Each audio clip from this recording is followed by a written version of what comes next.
Tuhan firman-Mu ajaib, kekal meski gunung menghilang. Tiada huruf yang gagal, tak terpatahkan siasat.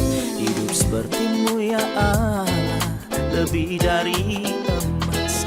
Aku bersaksi kitab-Mu, kitab yang suci. Mendengarkan firman-Mu, hibur hati yang luka. Terangilah langkahku kemanapun ku pergi. Biarkanlah firman-Mu berkuasa atasku. Ubahkanku, bebaskanku, ku mau menyenangkan-Mu. Tuhan firman-Mu ajaib, kekal meski gunungnya. Ubah dan bebaskan aku, mau menyenangkan-Mu. Apakah perbedaan dan persamaan antara Elia dan Elisa dan pelayanannya masing-masing? Siapakah Yoram dan bagaimana hidupnya? Dan bagaimanakah dia menghadapi Moab, musuhnya? Apakah Tuhan meninggalkan nasihat dan perjanjiannya pada Yosafat, seorang raja yang saleh, dengan Yehoram yang jahat? Wanita Sunem ingin menghormati Elisa. Jadi, apakah Tuhan meninggalkannya tanpa menghormatinya? Ubah dan bebaskan aku, mau menyenangkan-Mu. Salam jumpa pemirsa terkasih, saya menyambut Anda sekalian dimanapun Anda berada dalam episode terbaru program studi harian kita, Semua Kitab Suci. Di mana kami mempelajari semua isi kitab yang ada di dalam Alkitab, dari Kejadian hingga Wahyu, dari hari Senin hingga hari Jumat. Dalam pelajaran kita telah sampai dalam kitab 2 Raja-Raja yang merupakan salah satu kitab sejarah. Dan hari ini kita akan mempelajari pasal 3 dan pasal 4. Untuk memulai, izinkan saya untuk menyambut para tamu kehormatan, para hamba Tuhan, Dr. Ishak Elia, selamat datang. Terima kasih. Saudara Khalid Filipos, selamat datang. Terima kasih. Sebuah kehormatan. Tuhan berkati. Juga para hadirin yang telah bergabung di studio, selamat datang. Saudara Khalid, kita telah belajar di episode sebelumnya bahwa Elia naik ke surga dengan kereta berapi. Dan penggantinya dalam pelayanan adalah Elisa. Bisakah Anda memberitahu kami tentang persamaan ataupun perbedaan, perbandingan antara Elisa sebagai pribadi dan Elia sebagai pribadi? Juga pelayanan Elia dan pelayanan Elisa. Faktanya, satu-satunya kesamaan antara Elia dan Elisa adalah mereka adalah hamba Tuhan. Keduanya ditugaskan untuk memenuhi tugas yang diberikan Tuhan pada mereka. Untuk perbedaan, mereka punya lebih dari satu perbedaan. Karena para hamba Tuhan bukanlah salinan yang sama atau berulang, melainkan masing-masing memiliki kepribadiannya sendiri. Masing-masing punya potensinya. Masing-masing memiliki bakat, karunia, dan memiliki rencana sendiri di dalam pelayanannya. Karena pelayanan Elia berhubungan dengan penghakiman. Dan dia muncul tiba-tiba di Israel. Dia muncul tiba-tiba. Sangat kontras dengan Elia adalah Elisa. Yang dilakukan Elisa terlihat. Ketika Elia datang untuk mengurapi dia sedang mengerjakan tanah itu. Dia sedang menabur dan membajak.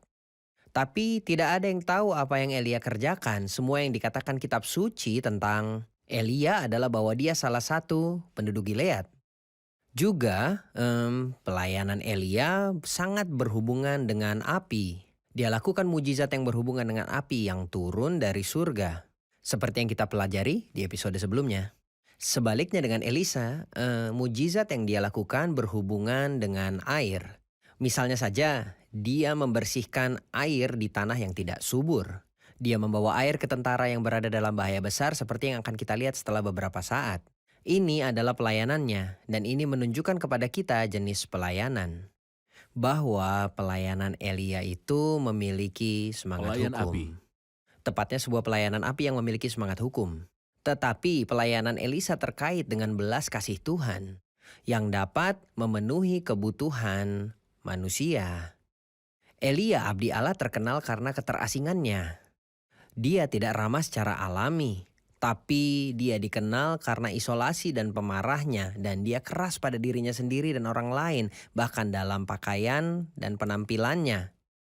Namun abdi Allah Elisa kebalikannya. Dia memiliki sekolah yang sangat penting dan banyak pengikutnya. Mereka pernah mencapai 100 pengikut dan ini bukan jumlah yang sedikit.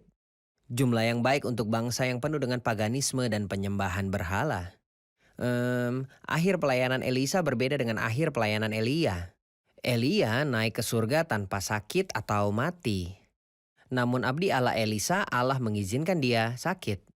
Dan oleh karena penyakit yang sama, Elisa abdi Allah mati. Mereka berbeda satu sama lain baik di awal atau akhirnya atau dalam melakukan pelayanan atau bahkan di bidang pelayanan mereka. Dan seperti yang saya katakan sebelumnya, ini mengajarkan kita para pelayan bukanlah salinan satu sama lain dan masing-masing memiliki bidang pelayanan sendiri.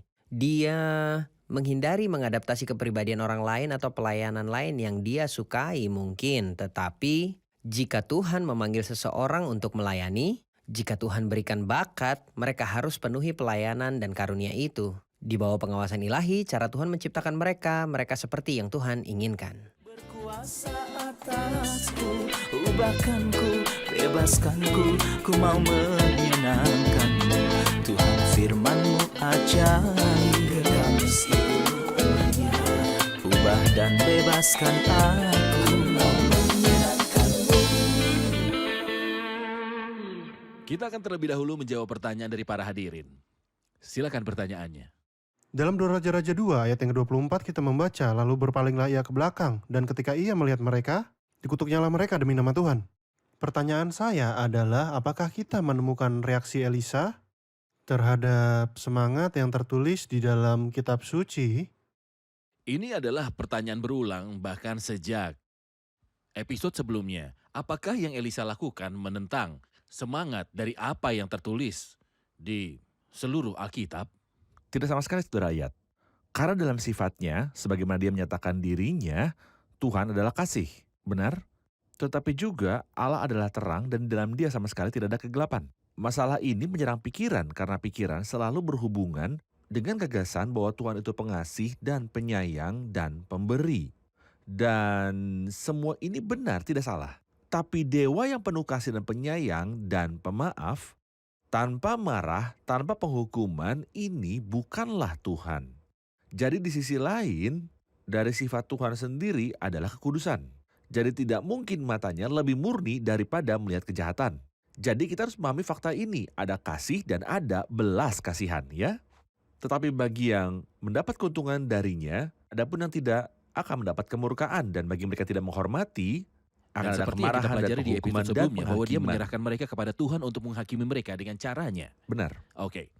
Saya ingin membaca beberapa ayat dalam pasal 3 dan kembali kepada Anda dengan sebuah pertanyaan, Saudara Khalid. Lanjutkan. Yoram anak Ahab menjadi raja di Samaria atas Israel dalam tahun ke-18 zaman Yosafat Raja Yehuda. Dan ia memerintah 12 tahun lamanya, ia melakukan apa yang jahat di mata Tuhan. Tetapi bukan seperti ayahnya dan seperti ibunya.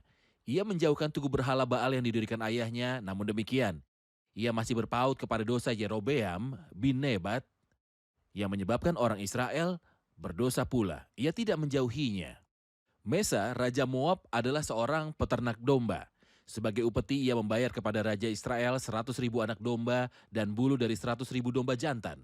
Tetapi segera sesudah Ahab mati, memberontaklah Moab terhadap Raja Israel. Saya ingin Anda mengomentari karakter ini, karakter Yoram anak Ahab. Yoram, seperti yang telah kita pelajari di kitab suci, adalah anak Ahab, saudara laki-laki Ahazia. Ahazia memerintah karena dia lebih tua, namun untuk waktu yang singkat dan mati. Setelah itu, ketika Ahazia mati tanpa keturunan, saudaranya Yoram menggantikan dia. Menurut saya ada pelajaran moral di balik kematian Ahazia yang ingin Tuhan berikan kepada Yoram. Namun sayangnya Yoram mempelajari pelajaran tersebut dengan cara yang salah dan juga lamban. Bagaimana? Ketika dia naik tahta dan berkuasa, yang dia lakukan hanyalah menyingkirkan tiang Baal, seolah-olah dia ingin menyenangkan Tuhan dengan cara apapun yang memungkinkan. Beberapa orang melakukannya. Mereka ingin menyenangkan Tuhan sehingga mereka berhenti melakukan satu dosa. Dia berhenti melakukan dosa besar, kemungkinan besar pilar Baal yang disingkirkan oleh Yoram adalah pilar besar yang memiliki popularitas yang hebat. Jadi Yoram menyingkirkannya. Beberapa orang melakukan yang sama. Mereka berkata jika seseorang ingin menyenangkan Tuhan, mereka harus berhenti melakukan salah satu dosa besar yang terlihat. Dan ketika mereka akhirnya berhenti, mereka menerima perkenanan dari Tuhan. Dia salah, Yoram salah paham. Kekudusan tidak berarti bahwa seseorang berhenti berbuat sebagian dosa. Kekudusan adalah pertobatan. Atau kembali kepada Tuhan berarti seseorang meninggalkan dosa sepenuhnya. Dia menyingkirkan tiang Baal tetapi dia melakukan yang lebih jahat. Ia masih berpaut kepada dosa. Yerobeam bin Nebat yang mengakibatkan orang Israel berdosa pula. Dan kita tahu kejahatan Yerobeam yang membentang dari Bet-El sampai ke Dan. Dia menyiapkan 2 anak lembu dan mendirikan sistem agama yang picik dan menentang Tuhan dan tidak bergantung kepadanya. Hal kedua adalah zaman Ahab, Moab itu tunduk pada Israel, kepada kerajaan utara. Mereka mempersembahkan upeti tahunan dan mungkin ayat yang telah kita baca dalam Ayat pasal 3 ayat 4. Mesa Raja Moab adalah seorang peternak domba. Sebagai upeti ia membayar kepada Raja Israel 100.000 anak domba dan bulu dari 100.000 domba 100.000 domba jantan. jantan. 100.000 anak domba dan bulu dari 100.000 domba jantan. Setelah Ahab mati, Raja Moab ingin memperoleh kemerdekaan. Dia berusaha membebaskan dirinya dari perbudakan raja. Tidak menawar upeti. Ya, dan tidak menawarkan upeti karena ini semacam meremehkan Jehoram. Namun kemungkinan besar Jehoram tidak terlalu menyukai gagasan itu dan hal itu tidak berhasil baginya. Maka ia menjalin persahabatan dengan Raja Yehuda yang merupakan kerajaan selatan untuk mendapat kembali perbudakan Moab di bawah kekuasaannya. Kenyataannya, mereka menemui jalan buntu dan semua pasukan akan segera dihancurkan. Karena kisah itu, dan Yosafat pergi berkonsultasi dengan Elisa, sang nabi Allah itu. Dan Nabi Tuhan Elisa datang dan mengangkat wajah Yosafat. Tapi dia tidak pernah ramah dengan raja yang jahat, Jehoram. Saudara Ishak, sejak Yosafat disebutkan di sini, ketika Yoram tahu bahwa Mesa Raja Moab ingin merdeka, dia ingin melawannya. Tetapi dia tidak bisa pergi sendiri, jadi dia meminta pertolongan Yosafat. Yosafat akan membuat fakta dan perjanjian dengan Yoram, si raja jahat. Yosafat adalah raja yang saleh dan baik. Bagaimana campur tangan Tuhan untuk mencegah bencana seperti itu? Saudara, ayat ini adalah contoh gagasan bahwa ini bukanlah kehendak Tuhan, tetapi Dia mengizinkannya dan menempatkan penghalang seperti yang Anda katakan, jadi Tuhan campur tangan untuk mengangkat wajah Yosafat. Ketika kita membaca, akan menjadi bencana karena mereka tidak dapat menemukan air atau apapun. Tetapi kitab suci mengatakan dalam ayat 17, sebab beginilah firman Tuhan, kamu tidak akan mendapat angin dan hujan, namun lembah ini akan penuh dengan air. Tepat sebelum itu di ayat 16, dia memberitahu mereka biarlah di lembah ini dibuat parit-parit. Parit-parit adalah tempat yang digali, kering, dan Tuhan memberitahu mereka bahwa kamu tidak akan melihat angin atau hujan tapi akan dipenuhi dengan air, dan itu pun adalah perkara ringan di mata Tuhan. Sehingga kamu serta ternak sembelihan dan hewan pengangkut dapat minum. Jadi pasukan Yosafat, pasukan raja yang saleh yang Tuhan angkat wajahnya, akan dilindungi dan dijaga. Tapi di sisi lain aneh, dalam satu gerakan Tuhan membunuh 2 burung dengan 1 tangan. Dalam kitab suci mengatakan dalam ayat 20, keesokan harinya ketika orang mempersembahkan korban, datanglah dengan tiba-tiba air dari daerah Edom, lalu penuhlah negeri itu dengan air. Ketika orang Moab mendengar bahwa akan terjadi perang melawan mereka, keesokan harinya pagi-pagi ketika matahari bersinar sepermukaan air itu, air memenuhi lembah. Mereka mengira itu darah. Mereka berpikir bahwa semua ini adalah mayat. Mereka bertanya apa harus mereka lakukan dan kemudian memutuskan untuk melarikan diri. Dan Tuhan mencapai kemenangan besar bagi umatnya, dan ini adalah gambar simbolis yang luar biasa, saudara, ayat bahwa penyaliban Kristus memiliki 2 sisi. Hal ini sangat menakjubkan. Satu sisi iman yang mendapat keuntungan, seperti yang terjadi dengan Yosafat dan umat Tuhan, dan sisi lain bahwa musuh yang akan dikalahkan dan dihancurkan dalam gambar yang sama. Tuhan tidak menyetujui aliansi Yosafat dengan Yoram, tetapi Tuhan turun tangan untuk mengangkat wajah hambanya. Ya, dia baik hati dan bijaksana, Tuhan kita. Saudara Khalid, di pasal 4 ada salah satu keajaiban Elisa, sang manusia anugerah. Salah seorang dari istri-istri para nabi mengadukan halnya kepada Elisa sambil berseru, "Hambamu suamiku sudah mati dan engkau ini tahu bahwa hambamu ini takut akan Tuhan. Tetapi sekarang penagih hutang sudah datang untuk mengambil kedua orang anakku menjadi budaknya." Jawab Elisa kepadanya, "Apakah yang dapat kuperbuat bagimu?" Beritahukanlah kepadaku apa-apa yang kau punya di rumah. Berkatalah perempuan itu, hambamu ini tidak punya sesuatu apapun di rumah kecuali sebuah buli-buli berisi minyak. Lalu berkatalah Elisa, pergilah, mintalah bejana-bejana dari luar daripada segala tetanggamu, bejana-bejana kosong, tetapi jangan terlalu sedikit. Kemudian masuklah, tutuplah pintu, sesudah engkau dan anak-anakmu masuk, lalu tuanglah minyak itu ke dalam segala bejana, mana yang penuh, angkatlah. Pergilah perempuan itu daripadanya, ditutupnyalah pintu sesudah ia dan anak-anaknya masuk, dan anak-anaknya mendekatkan bejana-bejana kepadanya, sedang ia terus menuang. Ketika bejana-bejana itu sudah penuh, berkatalah perempuan itu kepada anaknya, dekatkanlah kepadaku sebuah bejana lagi. Tetapi jawabnya kepada ibunya, tidak ada lagi bejana. Lalu berhentilah minyak itu mengalir. Kemudian pergilah perempuan itu memberitahukannya kepada abdi Allah dan orang itu berkata, pergilah, jualah minyak itu, bayarlah hutangmu, dan hiduplah dari lebihnya engkau serta anak-anak. Saya ingin Anda mengomentari mujizat ini. Faktanya keajaiban yang dilakukan Elisa adalah salah satu dari banyak keajaiban yang menakjubkan, yang menunjukkan kepada kita kasih karunia Allah yang memenuhi kebutuhan manusia, dan memenuhi kebutuhan manusia dalam keadaan sulitnya. Mujizat, menjadi seorang wanita dia mewakili kelemahan, dan seorang janda mewakili kebutuhan, dan penagih hutang yang mewakili tekanan. Jadi penyebab tekanan berbeda. Dan dia hampir tidak punya apa-apa di rumah, bahkan abdi Allah pun kesal ketika dia menceritakan tentang masalahnya, bahwa tidak ada apa-apa di rumah sama sekali. Tapi dengan cepat, dia ingat buli-buli berisi minyak. Dan buli-buli berisi minyak itu menunjukkan kepada kita bahwa hal-hal yang biasanya tidak dihargai orang bisa menjadi sumber pemenuhan kebutuhan bagi Tuhan.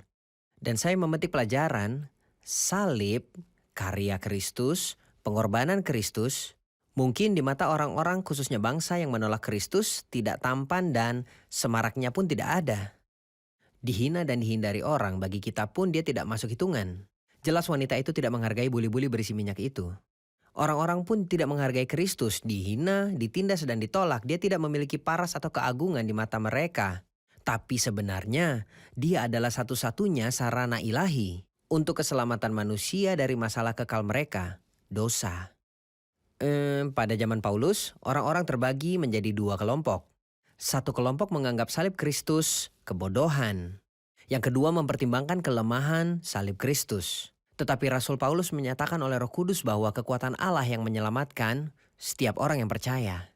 Sebab pemberitaan tentang salib memang adalah kebodohan bagi mereka yang akan binasa, tetapi bagi kita yang diselamatkan pemberitaan itu adalah kekuatan Allah.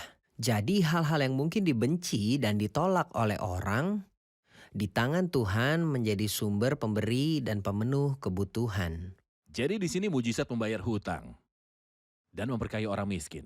Itu yang dilakukan Elisa. Tepat, kasih karunia yang membayar hutang dan menjamin apa yang akan datang. Dan inilah yang dilakukan kasih karunia kepada kita. Tepat sekali. Kita akan rehat sejenak dan kembali melanjutkan diskusi kita tentang pasal yang sangat penting ini. Pemirsa terkasih, sampai jumpa setelah rehat. Tetaplah bersama kami. Berkuasa atasku, ubahkanku, bebaskanku, ku mau menyenangkanmu. Tuhan firman-Mu ajaib, kami seluruhnya. Ubah dan bebaskan aku, mau menyenangkanmu. Kami telah kembali pemirsa terkasih untuk menjawab pertanyaan dari para hadirin di studio. Silakan pertanyaannya. Saya punya pertanyaan, kita membaca di ayat 9 dan 10 tentang perempuan Sunem bahwa dia membangun sebuah kamar kecil untuk abdi Allah. Apa imbalan yang diberikan Elisa sebagai imbalan atas kehormatan yang dilakukan gadis Sunem itu kepadanya? Karena ada prinsip ketuhanan yang mengatakan, sebab siapa yang menghormati aku akan kuhormati. Dan nyatanya wanita ini punya masalah besar. Dia mandul, dia tidak punya anak. Bagaimana Tuhan menghormatinya? Mohon jelaskan pada kami. Merupakan hal yang luar biasa bahwa dia melakukan hal-hal materi bagi abdi Allah. Tuhan menggunakan abdi Allah untuk memberinya seorang putra. Dia memiliki seorang putra. Dan ini bukan hal materi namun tidak ternilai harganya. Dia tidak berpikir bahwa dia akan menerima apapun dari abdi Allah, dan selalu siapapun yang melakukan sesuatu kepada Tuhan atau salah satu hambanya, tanpa benar-benar mencari imbalan, bahkan secangkir air dingin, Kristus mengajari kita bahwa selama hal itu bagi namaku, sesungguhnya ia tidak akan kehilangan upahnya daripadanya. Tapi jika Anda mengizinkan saya, ada ide bagus dalam apa yang dia lakukan yang memberi kita pelajaran besar. Dia membuat kamar kecil dan meletakkan tempat tidur, dan meja makan, kursi dan lampu. 5 hal yang luar biasa. Masing-masing memberitahu kita tentang gagasan spiritual yang baik. Kamar kecil adalah tempat yang tinggi yang memberitahu kita tentang perpisahan. Tempat tidur melambangkan kenyamanan. Meja makan melambangkan persekutuan dan kasih untuk memberi. Kursi sehingga orang bisa duduk dan jika dia akan melakukan sesuatu atau membaca. Lampu mewakili kesaksian dan mari kita rangkum semua gagasan ini dan mengungkapkan betapa menakjubkan hubungan kita dengan Kristus berada dalam lingkaran besar itu bahwa rumah kita menjadi ruangan kecil. Di mana akan ada meja makan, di mana Kristus hadir dan Kristus akan merasa nyaman di rumah itu. Dan dia akan duduk di kursi dan menjadi tuan rumah itu yang akan menjadi pelita baginya. Itu sebabnya Tuhan menghadiahinya, memberinya seorang putra. putra. Beginilah cara Tuhan menghormatinya. Ini adalah kehormatan besar dan ketika putranya mati, Tuhan menggunakan Elisa untuk membangkitkannya dari kematian. Agak aneh kita melihat dua keajaiban yang saling mengikuti berkaitan dengan wanita. Yang pertama adalah tentang seorang wanita yang sangat miskin dan memiliki 2 anak dan hutang. Wanita kedua sangat kaya tetapi tidak memiliki anak. Tidak memiliki anak. Dan Elisa berurusan dengan keduanya. Apakah ini memberitahu kita sesuatu tentang pelayanan Tuhan Yesus ketika dia datang kepada orang miskin dan kaya? Tuhan berurusan dengan semua orang seperti yang telah Anda sebutkan. Tuhan menghormati yang miskin dan memperhatikan wanita yang meletakkan 2 koin tembaga. Dia miskin. Miskin. Dan betapa orang kaya sangat mencintai Tuhan dan dia senang duduk bersama mereka seperti Nikodemus dan Yusuf dari Arimatea, seorang yang dihormati yang muncul dalam kisah penguburan Kristus. Jadi Tuhan tidak membedakan antara yang miskin dan yang kaya, antara laki-laki dan perempuan. Semuanya sama, Tuhan mencari hati yang murni yang mencari dia dengan pengabdian. Ini mengingatkan saya pada Yeriko yang dimasuki Tuhan. Dia berurusan dengan orang miskin yang bernama Bartimeus, si buta, dan terpenuhi kebutuhannya. Dan berurusan dengan seorang kaya, Zakeus, yang ingin melihat Yesus dan Tuhan juga memenuhi kebutuhannya karena dia membutuhkan Yesus. Ini memberitahu kita yang kaya dan yang miskin butuh Kristus. Ya, Semua butuh juru selamat. Saudara Khalid, ketika saya membaca ayat ke-38, kita membaca tentang keajaiban yang aneh. Elisa kembali dengan anak-anak para nabi dan terjadilah kelaparan di negeri itu. Dan para putra nabi sedang duduk di hadapannya. Dan ada kuali besar. Dan seorang dengan sukarela memberi mereka makanan untuk dimasak. Kemudian dia mengambil makanan dan memasukkannya ke dalam kuali dan memasaknya. Orang-orang mulai makan, kemudian dicedoklah dari masakan tadi bagi orang-orang itu untuk dimakan, tetapi berteriaklah mereka berkata, maut ada di dalam kuali. ketika anak-anak para nabi berkumpul di sekitar Elisa di satu tempat bernama Gilgal, dia letakkan di atas kuali besar dan terjadilah kelaparan. Jadi salah satu dari mereka pergi ke ladang untuk mengambil sayuran dan dia mendapatkan labu liar. Tanaman merambat liar adalah pohon sulur-suluran liar. Dia masukkan ke dalam kuali dan memotongnya dan tentu saja adalah hal yang mengerikan bahwa mereka memakan sulur-suluran liar. Yang merupakan Labu liar. Tapi juga abdi Allah campur tangan dan mencampur semua bahan makanan tanpa menumpahkan kuali besar, tetapi dia meminta mereka membawa tepung, memasukkannya ke dalam kuali dan memperbaiki masalahnya dan memberikan kepada orang-orang itu.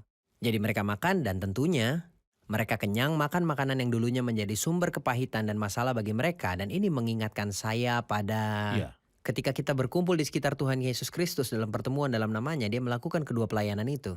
Dia persembahkan makanan kepada kita sebagai umatnya. Kemudian dia hadirkan penyembuh dalam kasus penyimpangan dan dialah satu-satunya yang dapat menyembuhkan. Dalam kasus ini karena siapapun misalnya dalam cerita kita putra para nabi dapat mengambil kuali dan membuangnya di tempat terdekat atau terjauh atau bahkan di tempat sampah. Tapi Elisa yang mewakili hadirat Tuhan dapat memperbaiki keadaan. Saudara Ishak, mujizat terakhir di sini dalam pasal ini di ayat 42, seorang pria datang dari Baal Salisa.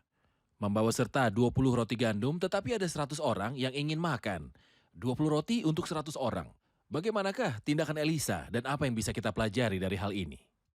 Pelayan Elisa bertanya kepadanya bagaimana dia bisa mengatur ini di hadapan orang-orang ini. Dia mengatakan kepadanya, berikanlah kepada orang itu supaya mereka makan sebab beginilah firman Tuhan, orang akan makan bahkan ada sisanya.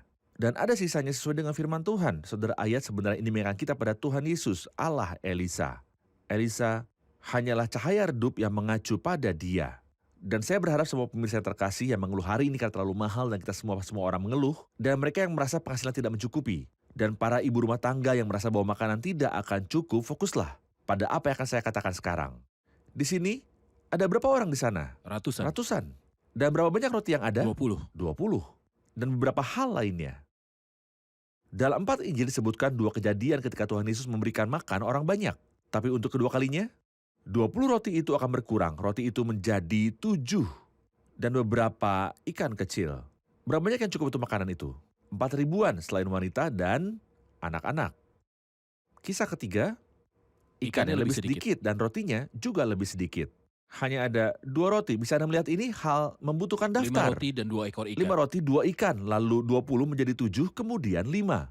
Dan jumlah orang meningkat dari 100 menjadi 4.000 dan ketiga kalinya 5 ribuan. Selain wanita dan anak-anak. Tidak bisakah Anda melihat sesuatu yang aneh? Maksud saya persediaan sedikit, kebutuhan besar. Semakin banyak kebutuhan, semakin banyak berkat ketika kita menetapkan harapan kita pada Tuhan. Dan ini adalah pelajaran iman yang luar biasa. Ini bertentangan dengan anggaran normal di bumi. Anda bertanya apakah itu akan cukup? Dan di sini dia bertanya apakah itu cukup? Dan murid-murid memberitahu Kristus dan bertanya pada mereka, engkau memberi mereka sesuatu untuk dimakan. Mereka menjawab, tetapi apa itu artinya untuk banyak orang? Berkat Tuhanlah yang menjadikan kaya, susah payahmu tidak akan menambahinya. Ya, benar. Terima kasih, mari rangkum episode ini bersama para hadirin. Kita perlu membandingkan antar Elisa dan Elia dan pelayanan mereka masing-masing.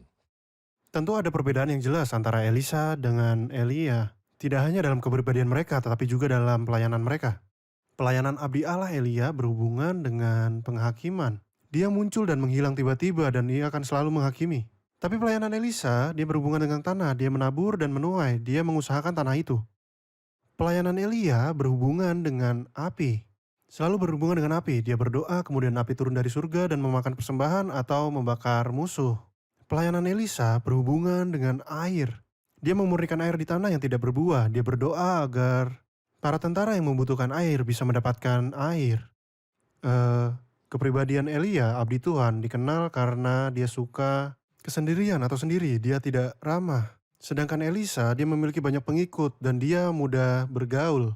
Dan akhir dari masing-masing mereka berbeda. Sebagai abdi Allah, Elia naik ke surga tanpa sakit atau mati, tapi abdi Allah Elisa jatuh sakit lalu mati karena itu. Jadi mereka berbeda di awal hidup dan di akhir hidup mereka, dan dalam pelayanan mereka, bahkan kepribadian mereka.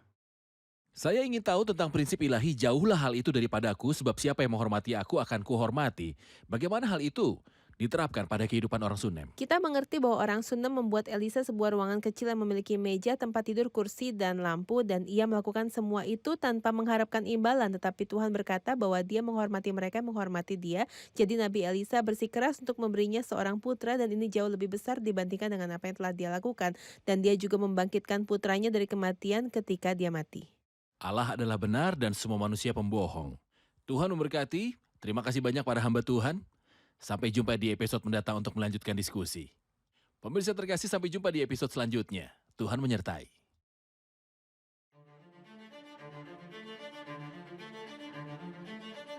Naaman orang Syria adalah panglima tentara Raja Syria, tetapi dia adalah penderita kusta.